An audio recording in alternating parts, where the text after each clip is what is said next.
হুজুর কথা তো বলছেন সহজ, গুনাহ করতাম না, এরপরও গুনাহ তো হয়ে যায়।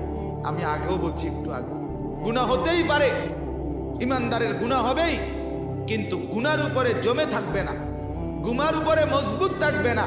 বরং আল্লাহ তাআলা ব্যবস্থা রাখছে, গুনাহ যদি হয়ে যায় বান্দা, তুমি আগে সিদ্ধান্ত নাও গুনাহ করবা না, ঠান্ডা মাথায় গুনাহ করো না, ইচ্ছা করে গুনাহ করো না, বারবার গুনাহ করো না, স্বাভাবিক গুনাহকে বানাইও না। এরপরে যদি কখনো গুনাহ হয়ে যায়, সাথে সাথে তিনটা কাজ করো। কয়টা কাজ? তিনটা কাজ করে নাও। এক, এই গুনাহ যেটা হয়ে গেছে এক্ষুনি ছেড়ে দাও। এক।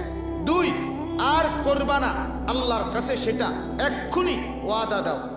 তিন, আল্লাহর কাছে বলো, মাওলা আমি লজ্জিত, আমাকে মাফ করে দেন। আল্লাহ তাআলা আরশে আজিম থেকে বলবে, সাথে সাথে মাফ করে দিলাম।